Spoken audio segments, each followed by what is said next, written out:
Hey guys, it's Ross going on the Space Crash. Say it's time for some more completed books because obviously I haven't done so many videos recently. I've been catching up on my reading.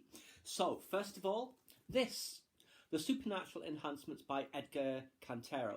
This is the guy who wrote Meddling Kids, which was like the Scooby-Doo type of story, which was excellent.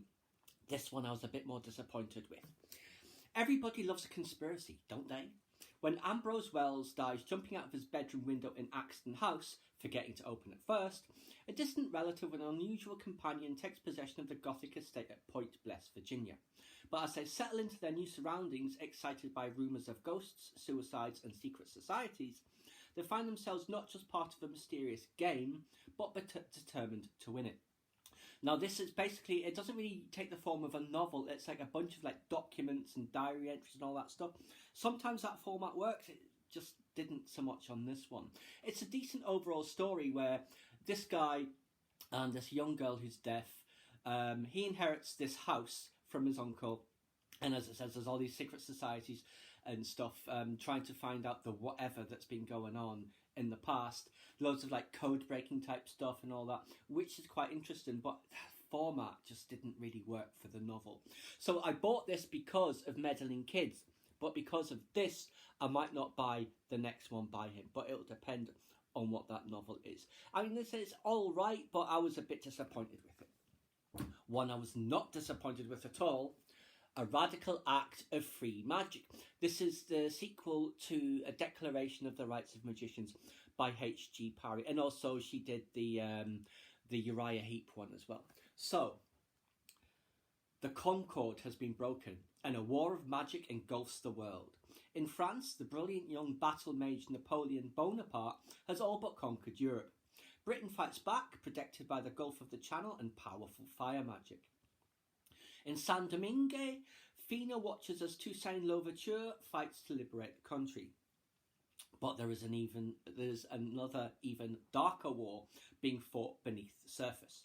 A blood magician is using the Revolutionary Wars to bring about a return to dark magic. Across the world, only a few know of his existence, and the choices they make will shape the new age of magic. And yes, the French revolutionaries, not only do they have the headless undead from the previous book, they've also now got a dragon and a kraken on their side. So, tough times for the UK. Or Britain as it was then. So it's the fight between two vampire kings. One of them being William Pitt, and the other one being this mysterious guy in the background, who was one of the only survivor from the purges of hundreds of years previously. Fantastic. It is brilliant. This and the first one, and the Uriah Heep. This is an author I will be buying every time I see there's a new book. Next, and I thoroughly enjoyed this, A Master of Jinn by P. Jelly Clark. Cairo, 1912. Though Fatma El Sharawai is the youngest woman working for the Ministry of Alchemy, Enchantments and Supernatural Entities, she's certainly not a rookie. So, when the members of a secret brotherhood are murdered, Agent Fatma is called onto the case. The murderer claims to be Al-Jahiz, who transformed the world 50 years ago when he opened the veil between the magical and mundane realms before vanishing into the unknown. Using dangerous magical abilities, he instigates unrest on the streets of Cairo that threatens to spill over onto the global stage. Agent Fatma must unravel the mystery behind this imposter to restore peace to the city, or face the possibility he could be exactly who he seems. Great book. Thoroughly enjoyed this one. And left wide open for a series to continue on with the characters in here. Great stuff. Can't recommend it highly enough. I love all that stuff like Egypt and alchemy and all that sort of thing. And it's like the era it's set in as well. So there's lots like, say, Europeans who think they're superior to these upstart Egyptians with their magic. But yeah, great stuff. Next, The House by the Cerulean Sea by T.J. Clune. Right. A magical island, a dangerous task, a burning secret. Linus Baker is a by-the-book caseworker in the department in charge of magical youth. At 40, he lives in a tiny house with a devious cat, is there any other kind, and his old records for company, but his quiet life is about to change. Linus is summoned by extremely upper management, and that's all capitalised, and given a curious and highly classified assignment. Travel to an orphanage on a distant island and determine whether 6 dangerous magical children are so dangerous, in fact, that they're likely to bring about the end of days. When Linus arrives at that strangest of islands, he's greeted by a series of mysterious figures, the greatest mystery of which is Arthur Parnassus, the master of the orphanage. As Linus and Arthur grow closer, Linus discovers the master would do anything to keep the children safe, even if it means the world has to burn. Or worse, his secret comes to light. The House in the Cerulean Sea is an enchanting love story masterfully told about the profound experience of discovering an unlikely family in an unexpected place and realising that family is yours. I really enjoyed this book.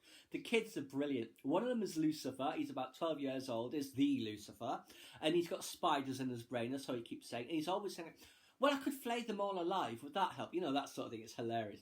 Another one, he's basically kind of like an octopus, but all he wants to be is a bellboy at a hotel.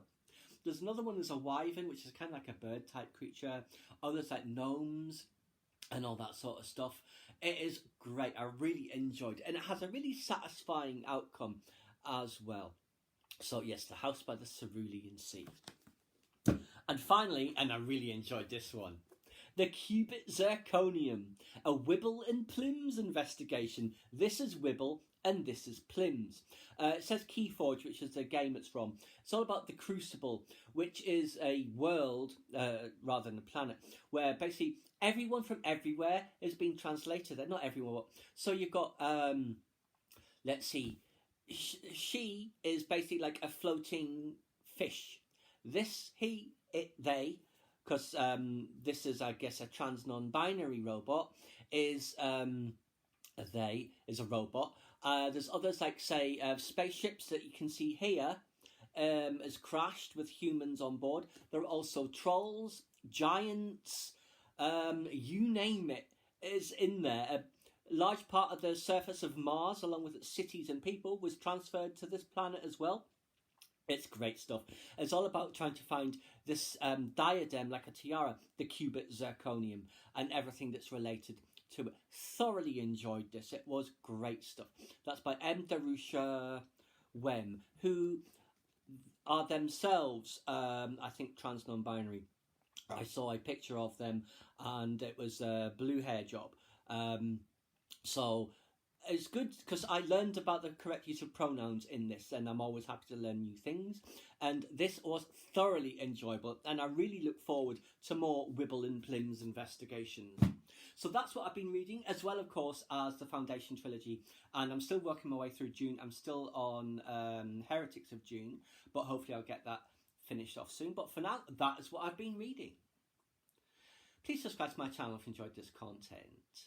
Leave me a comment suggestion for a common topic you'd like to see discussed, or like the video.